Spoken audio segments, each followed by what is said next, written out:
నమస్కారం.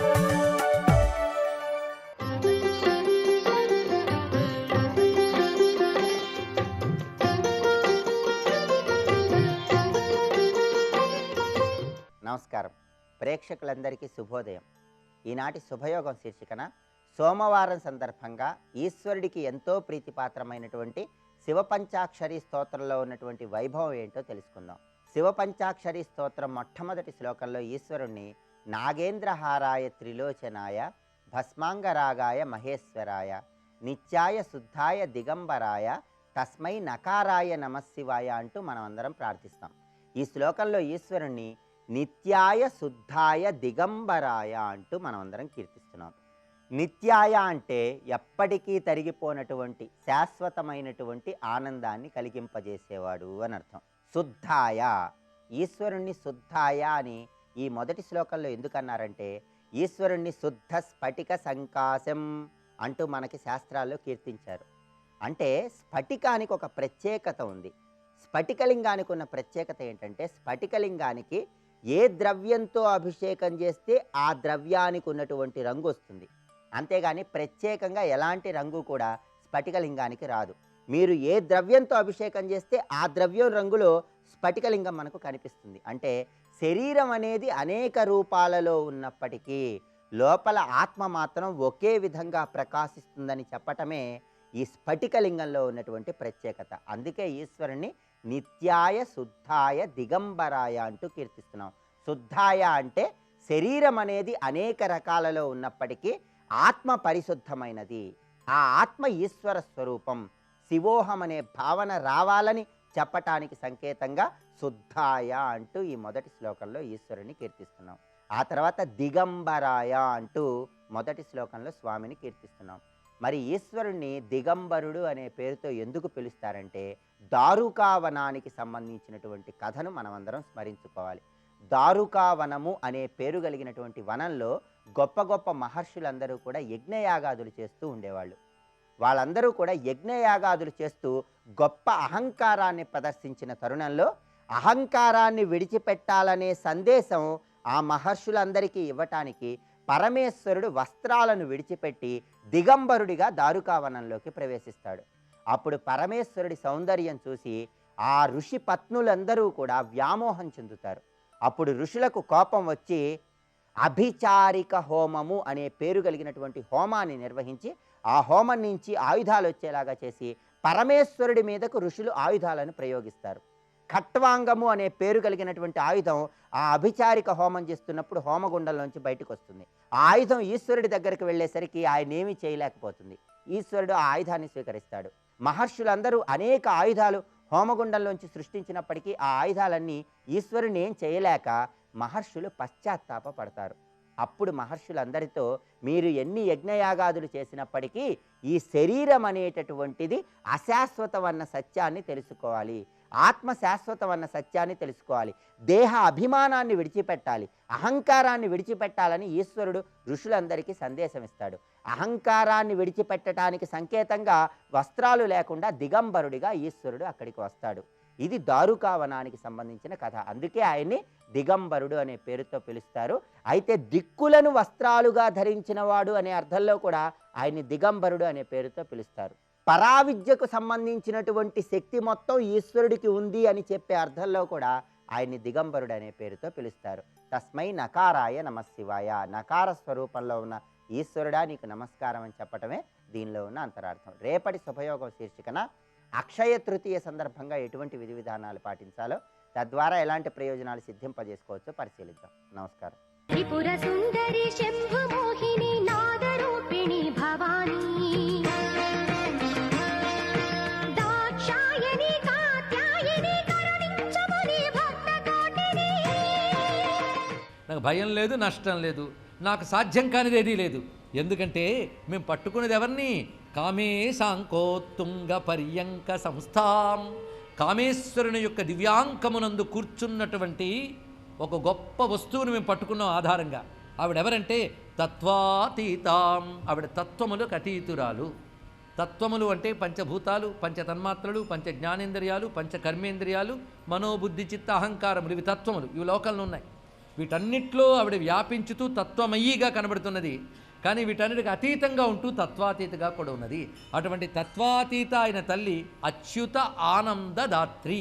ఆవిడ ఎలాంటి ఆనందాన్ని ఇస్తుందంటే అచ్యుతమైన ఆనందాన్ని ఇస్తుంది. స్వర్గాది లోకాల్లోకి వెళ్తే పుణ్యం క్షీణించగానే మళ్ళీ చ్యుతమైపోతాం, అంటే కింద పడతాం.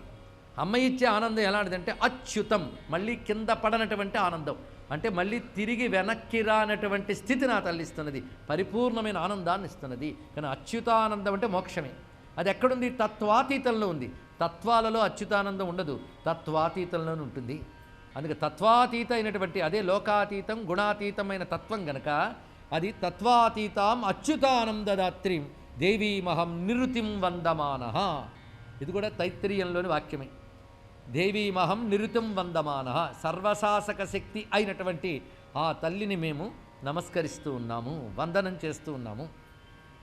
చింతామణిమయోత్తంస కాంతి కంచుకితాననే లలితే త్వాం సకుర్ణత్వా నబిభేతి కుతశ్చన. నబిభేతి కుతశ్చన ఇది కూడా ఉపనిషత్తుల్లో బ్రహ్మవల్లిలో చెప్పబడ్డటువంటి వాక్యం. నబిభేతి కుతశ్చన, ఇటువంటి వాడికి ఎక్కడా భయం ఉండదు, ఎవరి వలన భయం ఉండదు అని. ఎటువంటి వాడికి? అమ్మని ఒక్కసారైనా నమస్కరిస్తే చాలట. సకృన్నత్వ, ఒక్కసారైనా మనసారా నమస్కరిస్తే వాడికి భయపడక్కర్లేదు. ఎటువంటి స్వరూపం అంటే అమ్మవారు చింతామణి గృహంలో ఉన్నారు. పైగా ఆ చింతామణుల రత్నాలు ఆవిడ అలంకారాలుగా ధరించారు. ఆ శిరస్సుపై కూడా చింతామణులు పొదిగిన కిరీటం ఉన్నది.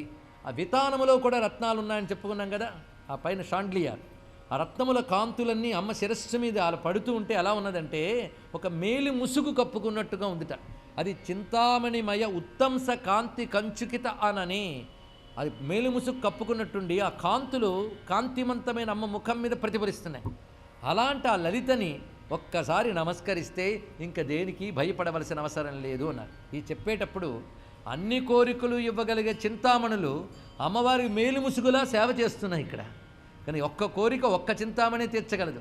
అలాంటిది చింతామణులన్నీ కలిపి అమ్మవారికి అలంకారాలుగా సేవ చేస్తున్నాయంటే అలాంటి తల్లిని నమస్కరించేవాడు దేనికి భయపడాలండి? ఇక్కడ ఏది కావాలంటే అది ఇవ్వగలిగే సర్వచింతామణి స్వరూపుడు ఆ తల్లి అని చెప్పడం దీని యొక్క భావం.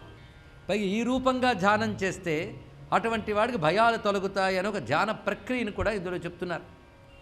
తారుణ్యోత్తుంగిత కుచే లావణ్యోల్లాసితే క్షణే తవాజ్ఞయేవ కామాద్యా మాస్మాన్ ప్రాపన్ నరాతయః. ఓ తల్లి, లావణ్య రూపిణవైన నువ్వు వికసించిన నేత్రాలతో మమ్మల్ని చూస్తున్నావు. అటువంటి నీ ఆజ్ఞ చేత కామాది శత్రువులు మమ్మల్ని పొందకుండుగాక. ఇది ఇక్కడ మాస్మాన్ ప్రాపన్ నరాతయః. ఇది తైత్తిరీయంలో బ్రాహ్మణ మంత్రముల్లో ఒకటిగా చెప్పబడుతుంది. యజుర్వేద బ్రాహ్మణ మంత్రముల్లోది ఈ చివరి చెప్పిన వాక్యం. ఏది? మాస్మాన్ ప్రాపన్ నరాతయః, మమ్ములను శత్రువులు చేరకుండుగాక. కానీ వాళ్ళ వల్ల మనకు ప్రమాదం ఉండకూడదు, వాళ్ళ తలుపుల్లోకి కూడా మేము రాకూడదు, వాళ్ళు మా జోలికి రాకుండా ఉంటే చాలు. ఎవరా శత్రువులు? ఈయన కలిపారు దానికి. కామాద్యాహ అన్నారు. కామాద్యాహ మాస్మాన్ ప్రాపన్ నరాతయః, కామాది శత్రువులు మా జోలికి రాకుండా ఉండుగాక అన్నారు. అసలు శత్రువులు వాళ్ళండి. ఇదే మహానుభావుడు ప్రహ్లాదుడు చెప్పింది అదే. లోకములెన్నియన్ గడియలోన జయించిన వాడు ఇంద్రియానీకము గెలవేతి. అది భీకర శత్రువుల ఆర్గుల ప్రభిన్నుల చేసిన నీకు శత్రువు లేడొకడు అన్నాడు కదా. అందుకు వాళ్ళు భయంకరమైన శత్రువులు కనుక నిన్నమ్మా నమస్కారం చేస్తున్నాం. నీ ఆజ్ఞ వల్ల కామాది శత్రువులు మమ్మల్ని బాధింపకుండుగాక, మా జోలికి రాకుండుగాక. అమ్మ ఆజ్ఞ. అది అమ్మ ఆజ్ఞాపిస్తే కాముడు కూడా గడగడలాడతాడు. శివుడు తగలబెట్టేస్తే రతీదేవి దుఃఖం చూసి అమ్మ జాలి తలి శరీరాన్ని ఇచ్చింది. ఎంత పతివ్రత అంటే శివుడు దేహం తగలబెట్టాడు కనుక నీకు దేహం ఇవ్వట్లేదు. మళ్ళీ పాతివ్రత్యం అందులో. శివుడు దేహం లేకుండా చేసే నేను దేహం ఎలా ఇస్తాను అంటే ఆయన చేసిన పని నేను తిప్పి మార్చినట్టు అవుతుంది. ఎడ్డమంటే ఎడ్డం లేక. అందుకు నేను నీకు దేహం లేకుండా దేహాన్ని ఇస్తున్నాను. అది అంటే ఎవరికి కనబడవు నువ్వు అన్నది. ఇక్కడ అనంగుడైపోయాడు, వాడికి బెనిఫిట్. ఎప్పుడైతే ఎవడికి కనబడ్డావు ఇంకెవడు తగలబెట్టే అవకాశం లేదు. ఆ విధంగా చేసింది. కానీ మళ్ళీ ఎంత దయ అంటే రతీదేవికి మాత్రం కనబడతా ఉన్నది. ఆవిడికి ఇంకా ఆనందంగా ఉంది. ఇంత అందగాడైన మొగుడు ఎవరికీ కనబడకపోవడం ఆవిడికి క్షేమమే. అందుకే రతినయన లేఖేన వపుష అన్నారు భగవత్పాదులు వారు. ఇక్కడ అంత అనుగ్రహం చూపించింది. కానీ అమ్మ వల్ల బతుకు పొందాడు. అమ్మ ఇదివరకు ధనుర్బాణాలు శివుడి మీద ప్రయోగించగానే ఒట్టిపోయాయమ్మా అంటే నేను ఇస్తానని తన చెరకవిల్లు నుంచి చెరకవిల్లు పూలబాణాలోంచి పూలబాణాలు ఇచ్చింది. అప్పుడు వెళ్ళి కొట్టేట్టు శివుడిని. అప్పుడు ఆయన పార్వతీదేవి తపస్సు దగ్గరికి వెళ్ళి నీకు దాసుడిని అయిపోయాను అన్నాడు. అలాగా మన్మధుడికి బతుకిచ్చిందే అమ్మవారు కాబట్టి అమ్మవారిని ప్రార్థన చేస్తే ఆవిడొక్క చూపు చూస్తే సరేనమ్మా నీ భక్తుడి దగ్గరికి వెళ్ళనంట మన్మధుడు. అది చెప్పడం ఇక్కడ. తవాజ్ఞయైవ కామాద్యా మాస్మాన్ ప్రాపన్నరాతయ ఆకర్ణాకృష్ట కామాస్త్ర సంజాతం తాపమంబమే ఆచామతు కటాక్షస్తే పర్జన్యం వృష్టిమానివ. ఇది కూడా యజుర్వేద సంహితలో వాక్యం. పర్జన్యో వృష్టిమానివ. ఇందులో భావం చూద్దాం. ఆ మన్మధుడు చెవి వరకు నారి లాగి నా మీద బాణాలు వేస్తున్నాడు. 1 by 1 వేస్తూనే ఉన్నాడు. నాకు కనబడుతూనే ఉంది. దానివల్ల తాపం పెరిగిపోతూనుంది. నిరంతర ఆ కామజనితమైనటువంటి తాపంతో బాధపడుతున్నాను నేను. ఎందుకంటే మనస్సుని అధోగతి పాలు చేసేది కోరిక మాత్రమే, మరొకటి కాదు. ఆ కోరికలు వాడు ఒకదాని వెంట వేస్తూనే ఉన్నాడు. నేను ఆకర్షితున్నైపోతున్నాను. కానీ నువ్వేం చేయాలంటే ఆ తాపం పోగొట్టడానికి నువ్వు నీ కటాక్షములనేటటువంటి వర్షాన్ని నాపై జల్లు తల్లి అన్నాడు. ఈ చమత్కారం కొంచెం గురువుగారి కవిత్వం ఎంత గొప్పగా ఉందో చూడండి. ఆకర్ణాంతం అని ఒక మాట ఉన్నది. ఆకర్ణాంతం అంటే చెవి వరకు లాగిన అనర్థం. చెవి వరకు లాగినటువంటి ధనుస్సు వాడిది. అలా వేస్తే వెంటనే ఎంతో వేగంగా వాడిగా వెళుతుంది బాణం. కనుక వాడు ఆకర్ణం లాగి వేస్తున్నాడు. నువ్వేం చేయాలంటే ఆకర్ణం నీ చూపులు ఉన్నాయన్నాడు ఇక్కడ. వాడు ధనుస్సును ఆకర్ణం లాగాడు, నీ చూపులు ఆకర్ణం చెవుల వరకు ఉన్నాయి. కనుక వాడు చెవుల వరకు లాగినటువంటి ధనుస్సుతో వేసిన బాణాల తాపం పోగొట్టడానికి చెవుల వరకు ఉన్న నీ కళ్ళ నుంచి అమృత వర్షాన్ని కురిపించి నువ్వు ఆ తాపాన్ని పోగొట్టు తల్లి అని చెప్తున్నారు ఇక్కడ. ఏం వాడేనా? అంతకంటే గొప్పమమ్మ నీ నేత్రములు అని చెప్పేటప్పుడు ఆ కవిత్వ గొప్పతనం ఇది. ఆచామతు కటాక్షస్తే పర్జన్యం వృష్టిమానివ. ఎలాగైతే మేఘము వర్షము ద్వారా తాపాన్ని పోగొడుతుందో నీ నేత్రము కరుణావృష్టి ద్వారా మా తాపములు పోగొట్టుగాక.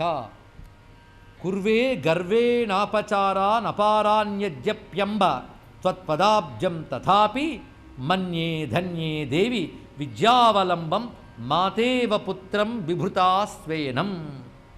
ఇది కూడా యజుర్వేద సంహితలోని వాక్యం. మాతేవ పుత్రం బిభృతాస్వేనం. వేదంలో పరమాత్మని ఎన్ని రకాలుగా చెప్తారంటే పితేవ పుత్రం అని ఒక మంత్రం ఉంది. అలాగే మాతేవ పుత్రం రెండు ఉంది. అంటే తండ్రిలా చూడవయ్యా అన్నారు పరమాత్మని, తల్లిలా చూడవయ్యా అన్నారు అదే పరమాత్మని. పరమాత్మ ఒక్కడే. వాడిని తల్లిలా చూడవయ్యా అంటే అమ్మవారు అయిపోతాడు, తండ్రిలా చూడవయ్యా అంటే శివుడు అయిపోతాడు. పరమాత్మే వాడే 2 రూపాలు ధరించాడు ఇక్కడ.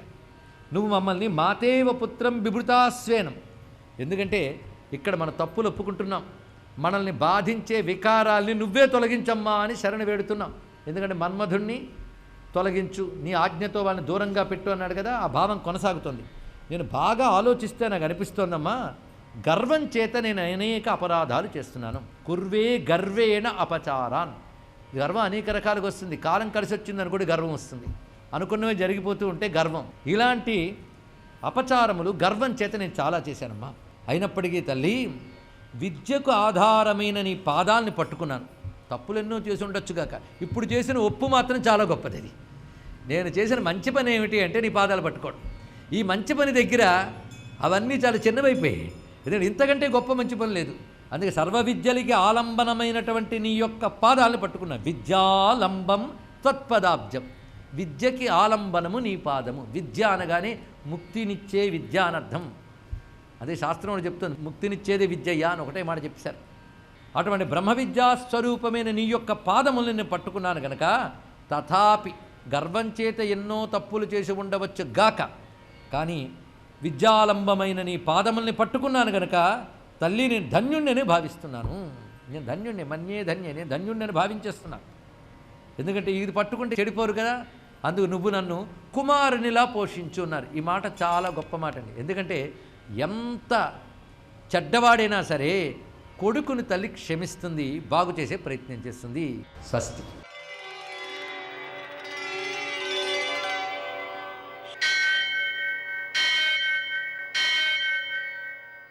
సహస్రశీరుషం దేవం విశ్వాక్షం విశ్వశంభువం విశ్వం నారాయణం దేవమక్షరం పరమం పదం విశ్వతః పరమాం నిత్యం విశ్వం నారాయణగుం హరిం విశ్వమేవేదం పురుషస్తద్విశ్వముపజీవతి पतिं विश्वस्यात्मेश्वरगुं शाश्वतगुं शिवमच्युतं नारायणं महाज्ञेयं विश्वात्मानं परायणम् सूर्यशौर्यमथेन्दुरिन्द्रपदवी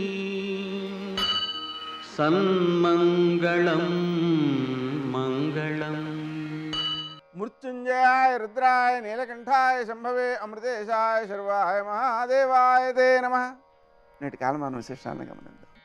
స్వస్తి శ్రీ చాంద్రమాన వికారనామ సంవత్సరం ఉత్తరాయణం వసంత ఋతువు వైశాఖ మాసం శుక్లపక్షం సోమవారం. సూర్యోదయం 5:51 సూర్యాస్తమయం 6:34. తిథి విధియ రాత్రి 3:16 వరకు. నక్షత్రం కృత్తిక సాయంకాలం 4:33 వరకు. వర్జం శేషవర్జంగా ఉదయం 6:03 వరకు. దుర్ముహూర్తం మధ్యాహ్నం 12:35 నుంచి 1:29 వరకు. మరల మధ్యాహ్నం 3:11 నుంచి 4:01 వరకు. అమృతకాలం మధ్యాహ్నం 2:03 నుంచి 3:44 వరకు. రాహుకాలం సోమవారం కాబట్టి ఉదయం 7:30 నుంచి 9 గంటల వరకు. అష్టకోపరీత్యా శుభప్రదమైన సమయం ఉదయం 7 గంటలకి. నేటి విశేషం వైశాఖ మాసం, నదీ స్నానం, దానాధికం చేయడం చాలా మంచిది. అలాగే వృద్ధ పురుష దర్శనం, పూజనం అంటే పెద్దవాళ్ళైనటువంటి వారిని చూచి నమస్కరించి వారి చేతిలో 4 పళ్ళు పెట్టడం, వారికి ఏమైనా అవసరాలుంటే తీరుస్తాము అనేటువంటి భావన వారిలో పుట్టించడం, మీకు మేమున్నాము అనేటువంటి ఒక ధైర్యాన్ని అందించడం విశేషమైన సత్ఫలితాన్ని అందజేస్తుంది. దీన్ని అభయదానం అని కూడా అంటారు. అభయదానం ఎంత గొప్పదంటే సర్వే వేదాశ్చ శాస్త్రాశ్చ యజ్ఞదాన తపాంసి చ జీవాభయ ప్రదానస్య కళాన్నర్హంతి షోడశీం అని ఉద్ధవ గీతల్లో కృష్ణుడు చెబుతాడు ఉద్ధవుడికి. అంటే మనం అన్ని శాస్త్రాలు, అన్ని దానాలు, అన్ని యజ్ఞాలు, అన్ని తపస్సులు, అన్ని దానాలు, వీటన్నిటి వల్ల కలిగే సత్ఫలితాలు ఏవైతే ఉన్నాయో వాటన్నిటికంటే కూడా 16 రెట్లు ఎక్కువ సత్ఫలితాన్ని పొందడానికి అభయదానం అనేది బాగా ఉపకరిస్తుంది. అందువలన పెద్దలను గౌరవించడం, పూజించడం, ఆదరించడం చాలా ఉత్తమమైన ఫలితాలను అందజేస్తుంది. మరో విశేషం సోమవారం శంకరుణ్ణి ఆరాధించడం ద్వారా, గౌరీదేవిని ఆరాధించడం ద్వారా, చంద్రుణ్ణి ఆరాధించడం ద్వారా మానసిక ప్రశాంతి, హృదయరోగ నివారణ మొదలైన సత్ఫలితాలన్నీ కూడా కలుగుతుంటాయి. ఇంకా విశేషించి ఇవాళ చంద్ర దర్శనం కూడా సాయంకాలం వేళ చంద్రుడిని దర్శించి తన భుజం మీద ఉండేటువంటి కండువ లేకపోతే కండువ వేసుకోవాలి. వేసుకుని ఆ కండువా నుంచి ఒక దారపు పూచ తీసి ఆ చంద్రునికి సమర్పించడం ద్వారా మనసుకు ప్రశాంతి లభిస్తుందని, నూతన వస్త్ర ధారణ జరుగుతుందని ఇలా ఎన్నో సత్ఫలితాలు చెబుతుంటారు. చంద్రుడిని చూడడం చాలా మంచిది. నేటి ఆణిముత్యాలు.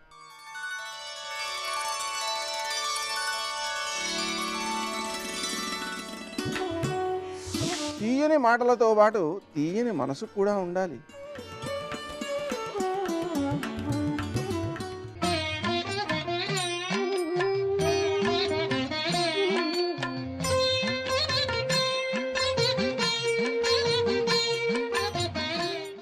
ఓం నమో నారాయణాయ. ఓం నమః శివాయ. శ్రీమాత్రే నమః. ఈరోజు సోమవారం. శివ ద్వాదశనామ స్తుతి అని చెప్పేసి ఉన్నది. ఇది ఎవరైతే ప్రతినిత్యం చదువుకోవచ్చు, లేక సోమవారం చదవచ్చు. ఈ శివ ద్వాదశనామ స్తుతిని కనుక పఠించినట్లయితే అది కూడా సోమవారం నాడు కానివ్వండి, ఏకాదశి నాడు కానివ్వండి, కార్తీక మాసంలో కానివ్వండి, ఎప్పుడైనా సరే చదవండి. ఇలా కనుక చదివినట్లయితే విశేషకరమైనటువంటి పుణ్యఫలం వస్తుంది అంటోంది శాస్త్రం. ప్రతినిత్యం కూడాను సాయంకాలం పూట దీపాలు వెలిగించగానే ఈ యొక్క స్తుతిని ఎవరైతే పఠిస్తారో వారికి శివకటాక్షం కలిగి రుద్రలోక నివాసయోగం సంభవిస్తుంది అంటోంది సంప్రదాయం. మన పురాణ ఇతిహాసాలు చెప్పినటువంటి విశేషకరమైనటువంటి ప్రభావం ఇది. అందుచేత ప్రతి ఒక్కరూ కూడాను శివ ద్వాదశనామ స్తుతి అనేటువంటిది తప్పనిసరిగా చదువుకోవాలి. ప్రథమస్తు మహాదేవో ద్వితీయస్తు మహేశ్వర, తృతీయ శంకరోగ్నేయ, తృర్థో వృషభధ్వజ, పంచమ కృతివాసాచ్చ, షష్టం కామాంగనాశన, సప్తమో దేవదేవేశ, శ్రీకంఠాశ్చాష్టమ స్మృత, ఈశ్వరో నవమోగ్నేయో, దశమ పార్వతీపతి, రుద్ర ఏకాదశైవ, ద్వాదశ శివ ఉచ్యతే. ఇది ద్వాదశ నామస్తుతి. ఇలా చదవలేము అనుకునేటువంటి వాళ్ళు మహాదేవ, శంకర, కామాంగనాశన, దేవదేవేశ, పార్వతీపతి, శివ, నమో నమః అని చెప్పేసి కూడా చదువుకోవచ్చు.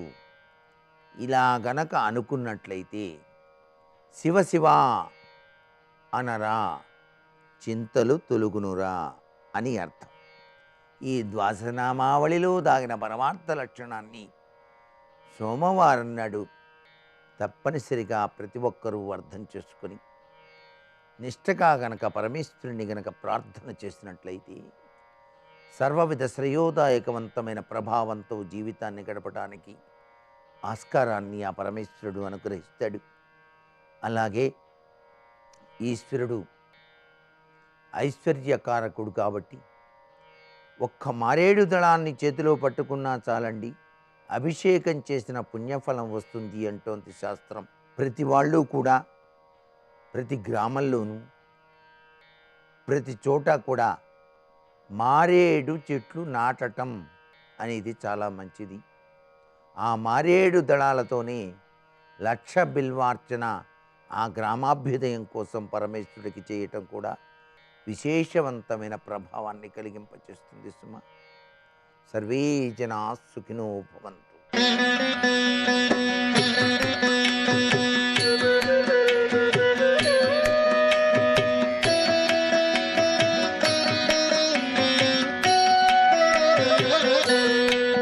ఈశ్వర కృప జ్ఞానము దేని వలన వస్తాయంటే దక్షిణామూర్తి ఉపాసన వలన వస్తాయి. అందున చిత్రం ఏమిటో తెలుసా? మీకు ఏ స్వరూపంలోనూ కూడా సాధారణంగా పరమశివుడు లింగస్వరూపిగా ఉంటాడు. ప్రతి దేవాలయంలో ఒక్క అసుర సంధ్య వేళ దాటిపోతే కవచం పెట్టేస్తారు. శివలింగానికి కవచం పెట్టేశారు అంటే శైవాగమంలో అర్థం ఏమిటంటే నందిశృంగాల్లోంచి చూడవద్దు అని. తప్ప మీకు పాదాలు కనపడతాయా? కనపడవు. పరమశివుడి ఆవిర్భావమూర్తి అని ఒకటి ఉంటుంది. శివలింగం దేవాలయం వెనకాతలు ఉంటుంది, గోడలో పెడతారు ఆవిర్భావలింగం అని. దానికి శివలింగాన్ని చించుకుని ఒక మూర్తి ఉంటుంది. దాని తల కనపడదు, పాదాలు కనపడవు. అది మహాశివరాత్రి నాడు వెలిసినటువంటి జ్యోతి స్తంభంలో ఉన్నటువంటి పరమశివుడు కాబట్టి ఆయన పాదాలు కనపడవు ఎప్పుడు. అసలు నిజానికి పరమశివుని పాదములు దర్శనం కావు, విష్ణువు పాదములు దర్శనము కాకుండా ఉండవు. విష్ణువు పాదాలు ఎప్పుడూ దర్శనం అవ్వాలి, శివుడి పాదాలు దర్శనం కావు. అటువంటి పరమశివుని యొక్క పాదాలు దర్శనం చేయడానికి అవకాశం ఒక్క దక్షిణామూర్తిగానే. ఎందుకని? ఒకటే కారణం, సంప్రదాయ శిష్యుడు పాదం పట్టుకోవడానికి గురువుగారు తిరస్కరించారు. అసలు మంత్రోపదేశ ప్రక్రియ ఎక్కడ ప్రారంభమవుతుందంటే గురువుగారు తన పాదం చాపుతాడు. చాపితే శిష్యుడు ఒక్క పాదాన్నే పట్టుకుంటాడు. ఒక్క పాదాన్ని గట్టిగా పట్టుకుని తల ఉంచి ఆ తను పట్టుకున్న చేతుల మీదే తన తల ఉంచుతాడు. ఉంచి భోరున ఏడుస్తాడు, ఇన్ని జన్మలెత్తాను గురువుగారు, ఇన్నాళ్ళకి దొరికింది మీ పాదం, నన్ను అనుగ్రహించండి అని అడుగుతాడు. అందుకే విదితాకిల శాస్త్ర సుధా జలధే మహితోపనిషత్కదితార్థనిధే అంటే కిందకు వంగి ముట్టుకుంటాం జగద్గురువుల పాదాన్ని, ఎక్కడుంటే అక్కడే ఉన్నాయని. గురువుగారి పాదం పట్టుకుంటే గురువుగారు ఉపదేశం చేస్తారు. గురువుగారు శిష్యుణ్ణి ఎంతో అనుగ్రహిస్తే, తనిచ్చిన మార్గంలో పండుతున్నాడనిపిస్తే గురువు తన పాదాన్ని తల మీద పెడతాడు, శిష్యుడి తల మీద. అందుకని గురువుగారు శిష్యుడికి పాదం కనపడకుండా అట్టే పెట్టకూడదు, కనపడాలి శిష్యుడికి. సంప్రదాయ శిష్యుడు అనుకోండి, తన దగ్గర మంత్రోపదేశాన్ని పొందిన శిష్యుడు అనుకోండి, వస్తే ఆ శిష్యుడు పాదాలకి నమస్కారం చేస్తే అనుమతించాలి. సంప్రదాయ శిష్యుడికి అధికారం ఏమిటంటే గురువుగారి అనుమతి తీసుకుని ఆయన అనుష్ఠానం చేసుకున్న తర్వాత నమస్కారం చేసుకోవాలి వెళ్ళి. అది వాళ్ళకుండే అధికారం. కాబట్టి గురువే, గురువు పరమేశ్వర స్వరూపుడు. అటువంటి గురువు ఇబ్బంది పడకుండా చూసుకుంటూ ఉండాలి. ఎప్పుడు గురువుకి ఇబ్బంది కల్పించకూడదు. గురువుని నిగ్రహించడం, ఇబ్బంది పెట్టడం చేయకూడదు. గురువు ఎక్కడున్నా అనుగ్రహిస్తాడు. కాబట్టి ఆ గురువు పాదం కనపడాలి. అందుకే ఆయన వీరాసనం వేసి కూర్చుంటాడు. దక్షిణామూర్తిగా పరమశివుడు కుడికాలు కింద పెట్టి ఎడమకాలు పైకెత్తి మోకాలు మీద వేస్తాడు. ఒక్క రామచంద్రమూర్తి శిష్యులకి ఉపదేశం చేస్తుంటే కూర్చుంటాడు అలా. పరమశివుడు దక్షిణామూర్తిగా కూర్చుంటాడు. అప్పుడు మీకు పాదం కనపడుతుంది, ఇటుపక్క పాదం కనపడుతుంది, ఎడమ పాదం కుడికాలు మీద కనపడుతుంది, కుడి పాదం భూమి మీద కనపడుతుంది. గురువుగారి వంక చూస్తుంటే గురువుగారు ఏం చేశారు? వీళ్ళు ఓహో మాట్లాడారు శిష్యులు. గురువుగారండి ఆత్మ ఏమిటండి? గురువుగారు ఆత్మ అనుభవంలోకి ఎలా వస్తుందండి? ఈ జనన మరణ చక్రం నుంచి బయటికి ఎలా వస్తామండి? సంసారం ఎలా పోతుందండి? ఇన్ని అడిగారు. ఆయన ఏం చేశాడు? ఏమీ మాట్లాడలేదు. శిష్యాస్తు చిన్న సంశయా ఇలా అన్నారు, అంతే పోయింది. అంటే ఇక్కడ మీరు చాలా జాగ్రత్తగా అర్థం చేసుకోవాలి. అవతలవాడి అజ్ఞానం పోగొట్టడానికి సాధారణంగా ఏం చేస్తారంటే మాట్లాడి పోగొడతారు. అది ఒక ప్రక్రియ, మాటల ద్వారా పోగొడతారు. అయితే అన్ని వేళలా మాట్లాడి పోగొట్టాలని మీకేమీ అక్కర్లేదు. ఎందుకో తెలుసా? పూజ చేసుకుంటున్నాడు. పూజ చేసుకుంటూ ఎవరితోనైనా మాట్లాడాడు అనుకోండి, అప్పటి వరకు తాను పూజ చేసిన ఫలితం వాళ్ళకి ఎడుతుంది. మాట్లాడకూడదు. కాబట్టి నైవేద్యానికి పళ్ళు పెట్టడం మర్చిపోయింది భార్య. పూజ అవుతోంది, ఏం చేయాలి? అప్పుడు ఏం చేస్తాడంటే చిటికేస్తాడు. ఆమె జాగ్రత్త తెలుసున్న వ్యక్తి. ఈయన చిటికేసాడంటే వింటూ ఉంటుంది, గబుక్కుని ఏదైనా మర్చిపోయామేమో ఉపచారం అని. ఆ చిటిక విని వచ్చింది అంది అన్నాడు. అంటే అంది అంటే నైవేద్యానికి ఏది అని పరిగెత్తుకెళ్ళి 4 పళ్ళట్టుకొచ్చి అక్కడ పెట్టి నైవేద్యం పెట్టాడు. ఇప్పుడు నోటితో అడిగాడా నైవేద్యానికి ఏదని? అంటే ఆవిడేమంది? పళ్ళు తెచ్చేసిందా? మాట్లాడితేనే అర్థమవుతుందని మీరు ఎందుకు అనుకుంటున్నారు? ముద్ర ద్వారా మాట్లాడడం అని సంకేతం ఉంటుంది. నోటితో మాట్లాడరు. చాలా ఉద్వేగం ఉన్నవాళ్ళు గట్టిగా మాట్లాడతారు. నిర్ణయం చేసేవాడు మౌనంగా సంకేతిస్తాడు. మౌన వ్యాఖ్య. అందుకని చిత్రంబట తరోర్మూలే వృద్ధా శిష్య గురుర్యువా గురోస్తు మౌనం వ్యాఖ్యానం. అంటే మాట్లాడలేదని కాదు దాని అర్థం. మాట్లాడకుండా అవతల వాడికి సంశయం ఎలా తీరుస్తాడండి అంటే వీడికి అర్థం కాలేదు అసలు దాని గురించి అని. అది చిత్రం. ఆయన సంకేత భాష చేత మాట్లాడాడు అని. అంటే అది ఒక రకమైనటువంటి, ఇప్పుడు మీకు బాగా అర్థం అవ్వాలంటే నేను మాట వాడాలి. ఒక శివరాత్రి నాడు ఇది జరిగింది యథార్థంగా. భగవాన్ రమణ మహర్షిని దక్షిణామూర్తి స్తోత్రం చెప్పండి, వ్యాఖ్యానం చెప్పండి అని అడిగేవారు. ఆయన మాట్లాడేవారు కాదు. చాలా కాలం అయిపోయిన తర్వాత మహాశివరాత్రి నాడు ఆయన విరూపాక్ష గుహలో కూర్చున్నారు. రాత్రి 10 అయింది. చాలామంది వెళ్ళారు. అయ్యా మిమ్మల్ని ఎప్పటి నుంచో అడుగుతున్నాం, మా అందరికీ ఒక్కసారి మీరు దక్షిణామూర్తి స్తోత్ర వ్యాఖ్యానం చెప్పండి అన్నారు. ఆయన పద్మాసనం వేసుకుని ఇలా పట్టి కూర్చున్నారు.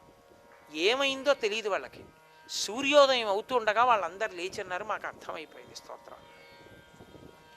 దక్షిణామూర్తి తర్వాత ఈ దేశంలో మళ్ళీ అలా రచించిన వారు శంకరాచార్యులు వారు.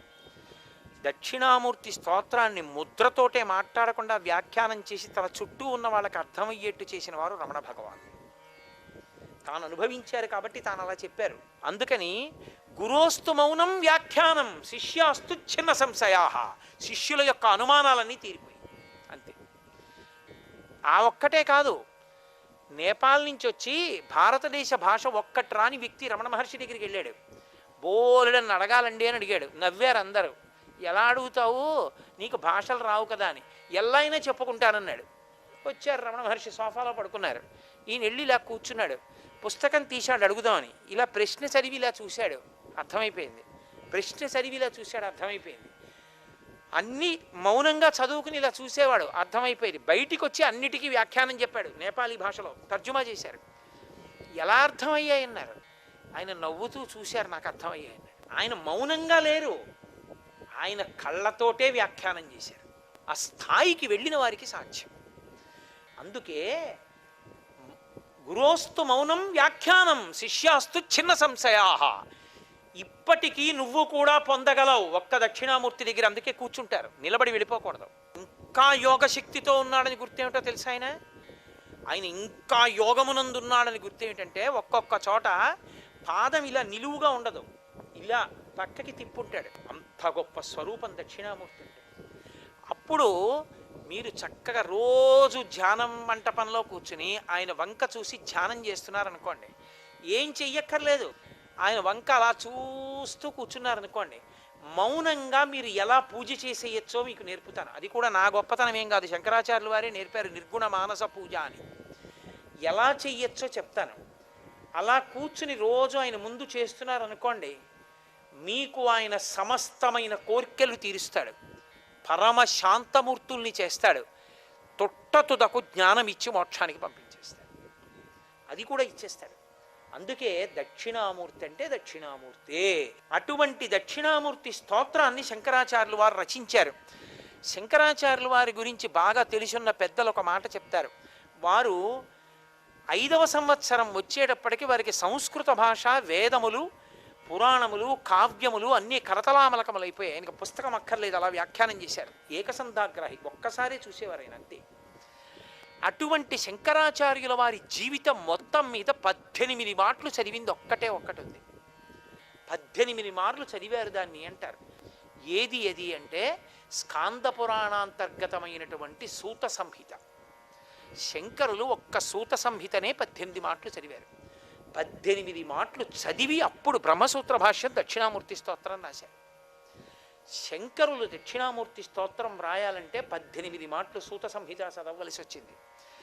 మిగిలిన స్తోత్రాలన్నీ ఒకెత్తు తక్కెట్లో, ఒక్క దక్షిణామూర్తి స్తోత్రం ఒక్కటే ఒకెత్తు. సర్వం శ్రీ ఉమామహేశ్వర పరబ్రహ్మార్పణమస్తు. స్వస్తి.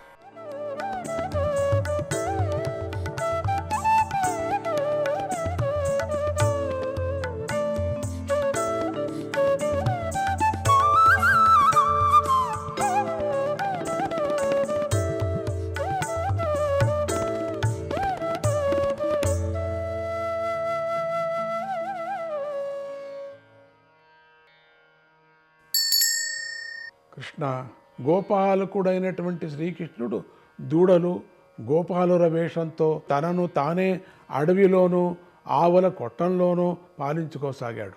1 సంవత్సరం పాటు చూడండి, అడవికి దాన్నంతా తీసుకువెళ్ళేవాడు, అడవికి ఈ గోపబాలకులతో వెళ్ళేవాడు. అంతా తానే ఒకడే సర్వంతర్యామిగా ఉన్నాడు. ఈ మనం అనుకుంటే, కళ్ళు మూసుకొని అనుకుంటే చాలు, పరమాత్ముడు అన్ని రూపాల్లో అన్ని చోట్ల ఉన్నాడు అనటానికి ఇదొక్కటే నిదర్శనము, ఇదొక్కటే సాక్షి. అన్ని వేల మంది గోదూడలు, అన్ని వేల గోపాలకులు తానుగానే గోపబాలకులుగానే మామూలుగా అందరూ అన్నం కట్టుకున్నారు, అందరూ పెరుగన్నం కట్టుకున్నారు, అన్ని దూడలు మేస్తున్నాయి, కృష్ణుడే మేస్తున్నాడు, కృష్ణుడే అందరూ ముద్ద కట్టుకున్నారు, అంతా కృష్ణుడే తానంతో ముందు నడుస్తున్నాడు, వీళ్ళంతా వెనకలు వస్తున్నారు. ఏంటి మాయ ఇది? ఒక్కడే ఇన్ని రూపాలతో ఉండిపోయాడు. ఎవరికి బృందావనంలో ఎవరికి ఏ విధమైనటువంటి అనుమానం లేకోకుండా 1 సంవత్సరం అంటే సాధారణమా అండి? ఏదో ఒక్కరోజు సాయంత్రం లోపల మాయ విడిపోతుందేమో అనుకుంటాం మనం. భాగవతం చదివేటప్పుడంతా, మొదట్లో పారాయణ చేసేటప్పుడంతా ఇక కాసేపటికి బ్రహ్మమాయ విడిపోతుంది, ఇక స్వామిగానే అట్లా అనుకున్నాను. నేను కూడా అట్లా అనుకున్నా. 1 సంవత్సరం ఆ విధంగా ఆడుతున్నాడంటే ఆ కృష్ణుడు ఏం మాయ అండి. ఒక రాక్షసుని సంహారం చేశాడు.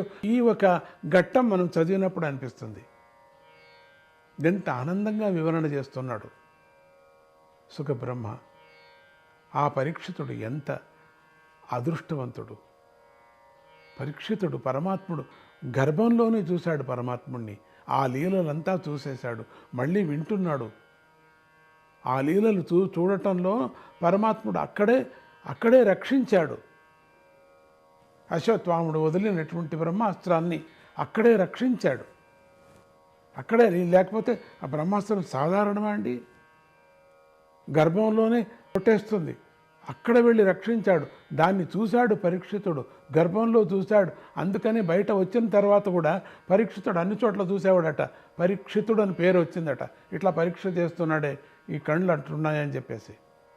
అందుకని వీడిని పరీక్షిత అని పేరు. అటువంటి రాజుల్లో అత్యంత శ్రేష్ఠుడైన రాజు, భక్తుల్లో అత్యంత శ్రేష్ఠుడైనటువంటి భక్తుడు.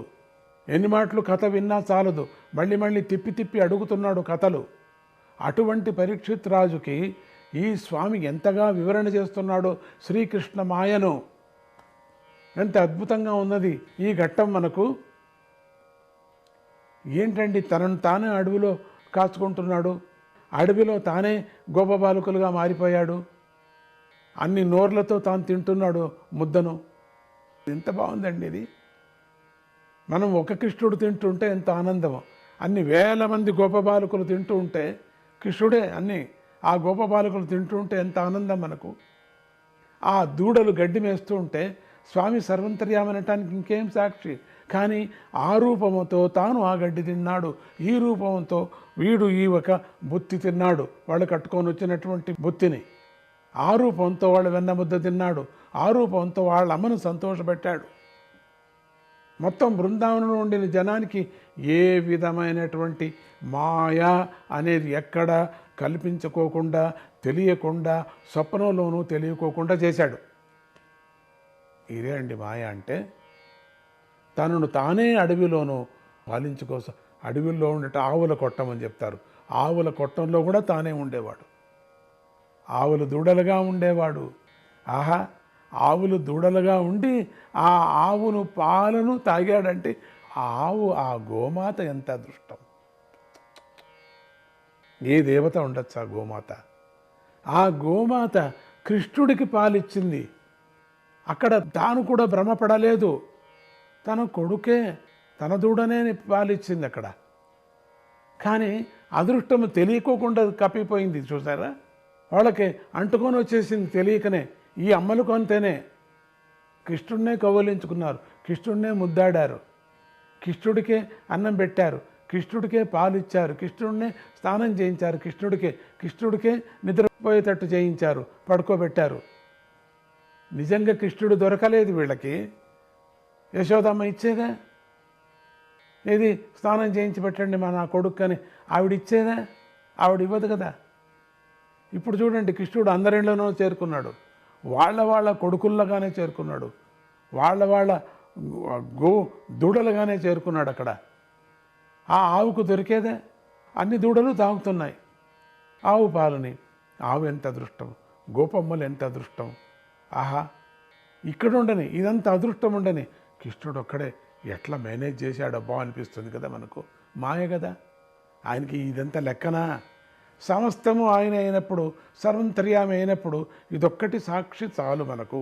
భాగవతంలో సర్వంతర్యామి ఏ రూపమైనా తీసుకోగలడు, ఏ మనస్సులో అయినా దూరుకోగలడు, అది అదే అయిపోగలడు, నీరు అయిపోగలడు, నిప్పు అయిపోగలడు, వాయువు అయిపోగలడు అని పంచభూతాలుగా అయిపోగలడు అనటానికి ఇది ఒక సాక్షి. ఆడ మనిషి అయిపోగలడు, మగవాడు, ముసలివాడు, పిల్లవాడు అన్ని దాంట్లోనూ తానే నిండిపోయాడు అనటానికి ఇదొక్కటి సాక్షి మనకు. బ్రహ్మ చేసినటువంటిది మాయలో తాను ఒక బ్రహ్మ అయిపోయాడు. తానే బ్రహ్మ కదా, ఆ బ్రహ్మను సృష్టించి తానే కదా. లేకపోతే ఈ బ్రహ్మను ఎత్తుకొని వెళ్ళి ఆ బ్రహ్మకు బుద్ధి చెప్పి తర్వాత చెప్తాడు, అది వేరే. తర్వాత కథ ఉంది, ముందుకు ఉందండి, ఇప్పుడు కాదు, తర్వాత ఉంటుంది. ఈ 1 సంవత్సరం కాలం వచ్చేటట్టు చేశాడే ఆ బ్రహ్మదేవుడికి ఏమనిపించింది? బ్రహ్మను కృష్ణుడే అక్కడ, తన సృష్టినే. కానీ అక్కడ అజ్ఞానం ఆవరించింది బ్రహ్మకు. అజ్ఞానం ఆవరించినప్పుడే వేరుగా ఉంటున్నాడు జీవి. అజ్ఞానం లేనప్పుడు జ్ఞానంతో పరమాత్మలో చేరుతున్నాడు. అందుకనే మనం ఎప్పుడు అహంకార అజ్ఞానం అంతా పోగొట్టుకోవాలని చెప్పటం దీనికే కారణం మనకు. ఆవుల కొట్టంలోనూ తనను తానే పాలించుకున్నాడు, తను తానే కట్టేసుకున్నాడు, తను తానే పాలు తాగాడు. ఇదిగాక పొద్దున్నే మళ్ళీ తానే అడవికి వెళ్ళాడు మేపుకొని రావటానికి. అన్ని దూడలను మేపుకొని రావాలి కదా, తానొక్కడే మేయాల్సిన పనే లేదు. ఒక దూడ తింటే చాలు అన్నీ వస్తాయి. తాను ఒక ముద్ద తింటే చాలు, అందరికీ ఆకలి కాదు, ఎవరికి కూడా మేయాల్సిన పని లేదు. అట్లా ఆడుకొని రావచ్చు, తిరుక్కొని రావచ్చు వీడు. అది చేయలేదు, మామూలుగానే ఉన్నాడు, మామూలుగానే మీ మేత పెట్టాడు, మామూలుగానే తిరిగాడు, మామూలుగానే వీళ్ళతో ఆడుకున్నాడు, తనతో తాను ఆడుకున్నట్టుగా, ఒకడే అద్దంలో చూసుకొని ఆడుకున్నట్టుగా. ఒకడే ఉన్నప్పుడు తనకు తానే ఆడుకోవచ్చు, తనకు తానే పాడుకోవచ్చు, తనకు తానే గెంతలు వేసుకోవచ్చు, తనకు తానే చూసుకోవచ్చు, అద్దంలో చూసుకోవచ్చు, తనకు తానే ఆనందాన్ని పడవచ్చు కదా. అదే పరమాత్మ, అదే పరబ్రహ్మ యొక్క ఆత్మతత్వం. అదేనే స్వయం తనకు తానే ఆనందపడటం, తనలోనే తాను చూసుకోవటం, తనలోనే ఐక్యం కావటం, అదే నిజమైనటువంటి ఆత్మజ్ఞానము. ఆత్మతత్వం అంటే అదేనే, ఆత్మదర్శనం అంటే అదేనే. ఇప్పుడు చేస్తూ ఉండేటువంటి ఆత్మదర్శనం. దీన్ని ఎంతైనా వివరణ చేయవచ్చు, ఎంతైనా వ్యాఖ్యానం చేయొచ్చు. వ్యాఖ్యానకారులకు దొరికితే ఎంతో చేసుకొని వచ్చారు దీన్ని. ఇది నాకు మంచి ఘట్టం, ఇది నాకు చాలా ఇష్టమైనటువంటి ఘట్టం. మామూలుగా ప్రహ్లాద ఘట్టం బాగుంటుందండి, గజేంద్ర ఘట్టం బాగుంటుందండి, అన్నీ బాగున్నాయి. పిపత భాగవత రసమాలయం, అన్నీ బాగున్నాయి. ఇక్కడ తాగండి, భాగవత దాంట్లో ఉండేటువంటి రసము ఆస్వాదిస్తూ తాగండి. ఈ ఘట్టం ఎంత అద్భుతమైనటువంటి బ్రహ్మఘట్టం ఇది. ఈ బ్రహ్మ చేసినటువంటి మాయ రాకూడదా? ఒక సంవత్సరం పాట మాయ చూపించేది, ఏదో ఒక వారం రోజులు 15 రోజులు చూపించకూడదా? కృష్ణుడు అవస్థ పడతాడు కదా, కొంచెం కూడా బ్రహ్మకు అనిపించలేదా? ఓకే, బ్రహ్మకు అజ్ఞానం ఆవరించుకుంది అనుకుందాము. ఆవరించుకుంటే ఇంత అజ్ఞానమా? 15 రోజులకంత కట్టేయాలి కదా మాయ, వారం రోజులకంత కట్టేసుకోవచ్చు కదా మాయ. సంవత్సరమైనా ఇంకా కట్టేయలేదంటే ఈ బ్రహ్మ ఎవరండి? కృష్ణ కృష్ణ జగదీశ్వర ఏం చేస్తాడో చూస్తాం. ముందుకు ఏమవుతుంది, ఇది ఏం జరుగుతుంది? కృష్ణ జగదీశ్వర